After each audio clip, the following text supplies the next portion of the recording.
对，所以你也提到太空垃圾，对不对？太空垃圾这也是一个很大的垃圾，而且是很难回收的。能把它们看起来哪一些是被误解的？它其实是很多容易被误解。湿纸巾，所以你们自己看一下。纸巾是哪种纸巾？例如像有湿纸巾的话，就那个时间会更长。对。尤其一般卫生纸的话，如果要写卫生纸，我就知道。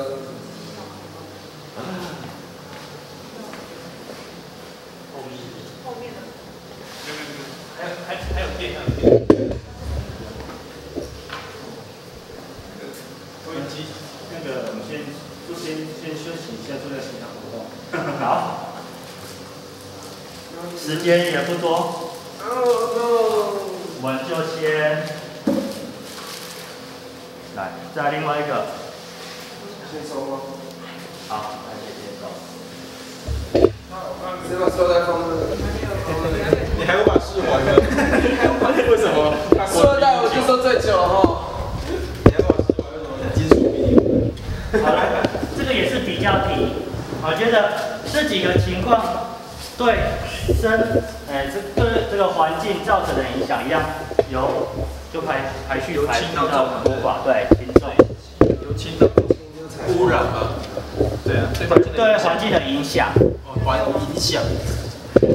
塑料布到上发现之后，也是不会影响。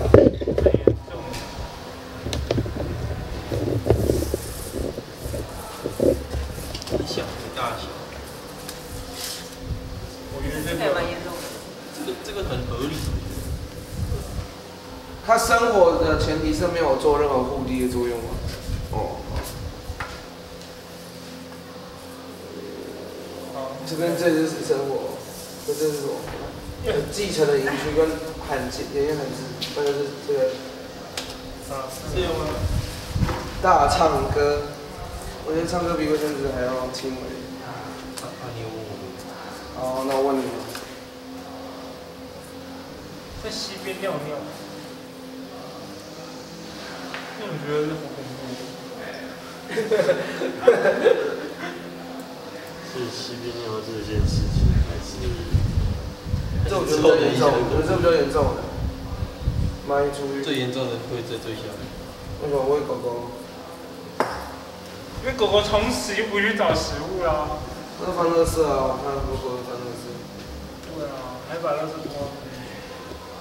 就台湾迷。前面我是没问题。好，我们来看答案吧。好，我们这没有标准答案，我们先保留，好不好？好，来，先保留，等一下再看你们要不要调整一下顺序。好，来，那我先稍微再介绍一下我们的7项原则。我们 LND 的7项原则，有人看过这7项原则的举手。3位。好，来，那你们有没有人想要讲？我看详细只有1页，其他的就是在那个网站。有想要稍微讲解吗？1的部分。好。就是事先规划好哪3个那个就是行程，然后说哪个山林，就除了装备之外，还要估说可能会损害到哪个部分，然后事前要去评估，说能不能降低到最低。这就是事先准备。好。还有讲其他的吗？还是就针对第1点而已？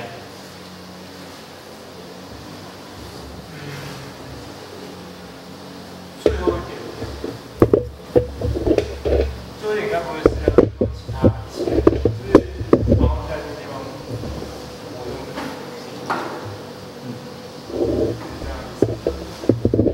对，当然这个他讲这个，你可以看得很小，也可以看得很大。如果看小的话，可能包括你们自己团的，或者是一起来这个步道走的游客，或者是更大一点，跟这个大自然，对不对？你可以看得很小，也可以看得很大，我看你怎么看。好，来，那我就大概稍微简单介绍一下就好，好，时间不多。好，首先我看今天准备，好看要讲了，因为我们刚才讲很多垃圾都是因为我们没有妥善的准备，所以带了很多不必要的东西。那当然，你带了不必要的东西之后，你离开是不是可能就会留下这些可能多的，甚至你就干脆就不要带下山了，你就干脆就丢在那边，对不对？所以如果你真的没有规划好的话，有时候除了对环境造成影响，对这个你走踏环境造成影响之外，你这些垃圾是不是也是都会对环境造成一些其他影响？然后在可恢复的地面旅行露营，好像一开始我们有看过那个路径，对不对？山路，在可恢复的地面，所以可恢复的地面就是像我们在进山之后，它是不是慢慢的，在封山之后，它慢慢的它其实是会自己恢复的。那有些地方呢，它是很难恢复的，尤其在我们超过它的环境负载力之后，超过环境负载力，它就会可能整个就是死掉了，就是无法再恢复。所以这就是需要我们在包括比如说我们走路的路径选择，或者是你营地扎营的选择这些，它其实很多元的。在妥善处理废弃物，其实我们这一节课我们这1小时里面，主要很多都在讲废弃物的部分，对不对？其实很多部分都在讲废弃物的。然后再维持原有的风貌，就是一样就来去不留痕迹嘛。当然这里原本是怎样，就让它还是这样子。然后我们离开的时候也是，当然我们带什么东西来就要带什么东西走，而且尽可能的把其他应该不属于这个东西也是帮忙能够带走，这是最好。再降低用火对环境的冲击。通常我们在用火，我们为什么要用火？煮饭、照明、引火，所以主要是要它的光跟热，对不对？那这光跟热对环境会不会造成影响？会，而且影响还不小，对不对？这光跟热，有时候比如说它夜间动态觅食的时候，可能就会影响它的phân段，或者甚至有一些昆虫它会有趋光性，是不是可能就会扑火？这其实很多，甚至你有温度不是只有对地表影响，甚至到地层之下，它整个其实它的温度是传递很远的，不是只有地表那你觉得热热的而已，它其实下面的很多微生物其实几乎都被你烧死了，所以这降低用火对环境的冲击，这也是很重要的。所以其实很多人都是带炉子，至少它隔绝跟地面，至少隔绝对这环境的影响，对不对？或者是你至少稍微垫个东西，有人说，比如说垫个铁盘啊，垫个什么铁皮啊之类的，就降低对土地造成的影响。然后甚至我们在烤生火的时候，是不是一定都要灭迹，尽量能够让它恢复到最原始的状态。在爱护野生动植物，其实有时候我们会看到有一些小伙伴，而且如果我们有带稚鳞啊、幼虫菌等等，他们都会喜欢去追逐啊，去抓这些昆虫，对不对？甚至抓完之后就会玩弄。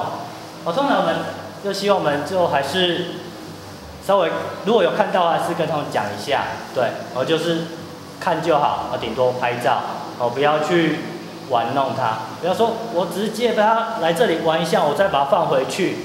每一个都借来玩一下，再放回去；每个借来玩一下，放回去。看海边那些，比如说海参啊、海兔那些，有些导游来，这个可以摸哦，然后大家摸，每个都轮一遍，然后下一团又来，又轮一遍，大概1天之后它就不行了。然后再来尊重其他访客。其实尊重其他这个部分的话，其实我们在生活中也很常见。比如说你在餐厅吃饭的时候，有什么你觉得最困扰的？其他桌数在大声喧哗啊，和有些在划拳啊、大声聊天在，你就感到很厌烦。然后在户外，这其实也是一样的。你的一些比如说不光是你的讲话、谈话音量，甚至一些动作啊，或者是有时候我们会在山径旁边可能会做闯关游戏，会不会对其他游客造成影响？也会，对不对？有时候我们一个旅行追踪路线就这样绕一圈，那可能我们就会在旁边设关，那设关可能就会站到一些游戏区域，甚至直接站到路径上面，对不对？我们直接占地为王。当然，对其他的游客、其他的这些登山客就会有一些影响。所以这些都是我们要试着去努力、去思考的。当然，这我就大概简单介绍。相信很多人都已经有相关的观念了。然后再来，这是幼童军版的，这是小朋友版的。好，它有成年人同，然后小朋友版的，然后甚至其实我们在不同的地方，在不同的情况下，它会有各种不同的 LNT 方式。这你们可以传下去，我看一下。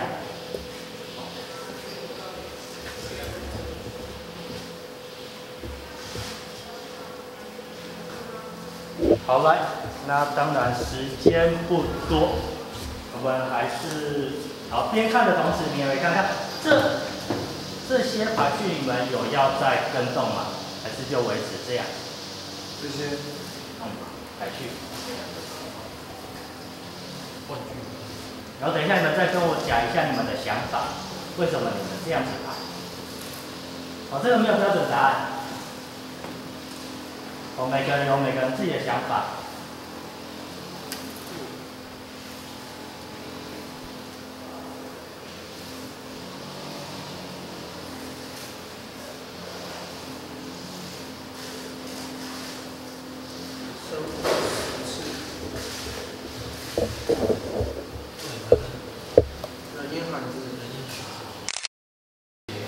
这是真的有的，可是以外。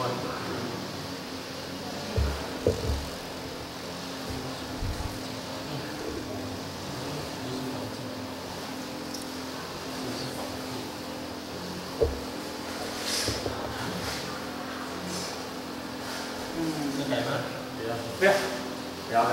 好，来，那跟我们我讲一下你们的想法，好不好？进山才有吗？才可以接受。但是前提是我们现在的行为是以顶多一个群团，而不是以大家都这样子。还是一个人没关系，对，没关系，就是把你的想法讲出来就好。我觉得洗冰当中是看他有没有取水啊，取水我就觉得很不 OK。虽然都要滤水，但是。就如果你有看到的话，你会觉得。但是你没有，你们下一个不用啊。对啊，所以我说我不要再上游吧，下游还好。因为上游越有破坏力啊。对啊，所以呢。对啊，可是像这样我觉得还好，因为假如你在上游用的话，它理论上河水是有自我净化的能力。我觉得应该是可以接受，因为动物也会尿。然后在步道上使用过的卫生纸，觉得它是很麻烦。因为植物又不行啊。刚刚直接是1个月到15天到2到4个月，2到4个月周，纸巾是2周到4周，所以就虽然是这样的道士，他还是会分级。这个就是吵到结，就是没有进山，安静的进，然后吵到那些助理。我觉得这个沿路大声唱歌，那既然是去郊山登山表示它是有一个步道的，它可能是沿着这个平常就是人机比较多的步道上，相对来讲比较好。然后继承的营区萤火圈生活，我觉得是一般般，反正应该有人造的生活都会有空气污染。以及就是萤火柴的部分，它可能取用环境，但是它对于地面的话，可能造成伤害就会比较少一些。然后人烟罕至，这就是去旁边的比较烦。对，当然比较。而且还是在西边，露营就表示那是伤害地形就很大，因为通常都会有垃圾，我第一天到晚一看都觉得。因为我没想到那个。所以我觉得，它假如是在西边野营的话，这环境相对比较大。那把吃不完的食物掩埋在地里面。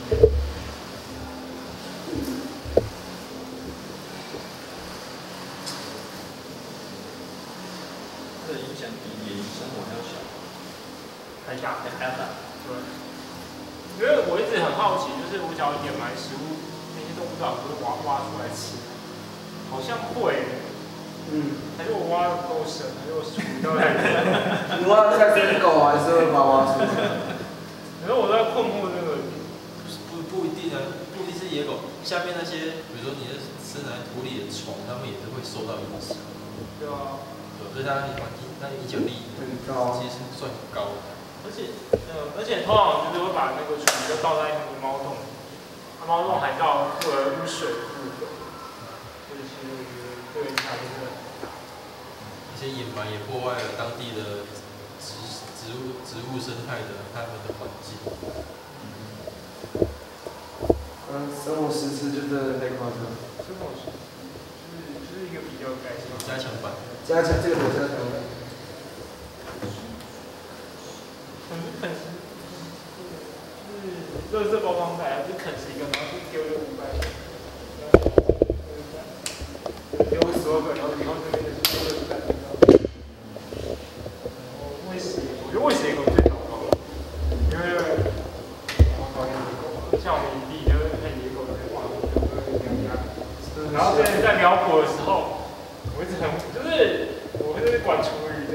然后每次我只是你知道一离开差不多5分钟回来，我的厨余就满地都是，然后我还把它捡起来，所以我觉得这是一件非常糟糕的事情。而且他们不只满足厨余，他们开始去各个露营的营地面骚扰，然后又不是每顶帐篷都会有机会封起来，封起来也没有用，封起来他们挖地洞钻进去吃给你看，我觉得这完全破坏。开始不找吃，他们开始找我们吃。对，很好，所以已经改变了他们的生态行为。对，已经改变他的行为。好了，你们这其实它是没有什么标准答案的。好了，刚才我们提到了溪边尿尿，对，我讲一下，你在游泳池其实很常见的。有没有小朋友会在里面做些不道德的事情？对不对？我记得在游泳池里面很常见，对不对？我还是要，还是要一直车啊。所以其实就大姐小姐来说的话，其实小姐对我们的环境其实是对我们的身体其实影响没那么大。那可是大姐的话，其实你会知道很多以前中世纪或者是一些瘟疫，它是靠什么传染？都是这些粪便啊，然后它的污染的井水、污染的地下水，然后才开始蔓延开来的，对不对？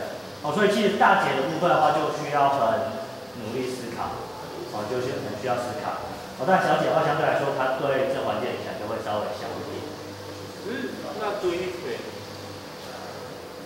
对环境有破坏，它处理过的吗？对，那还是有些，它可能会有些先发酵啊，或者是等等会让它先处理之后才去堆肥，不是直接马上不是直接就搭在那边，不是收集起来就，不是直接把大便丢过去吗？对，还是有稍微先做初步的处理，以及让它先稍微分解发酵了，然后才去堆，然后能够加速它的分解。好了。当然，时间有点超过了，看一下。猫洞，好，猫洞就简单讲一下好了。所以来，大姐的部分的话，那我们就会挖猫洞，对不对？有没有人挖过猫洞？这太浅了，太浅了，太浅了。这只是最基本的条件啦。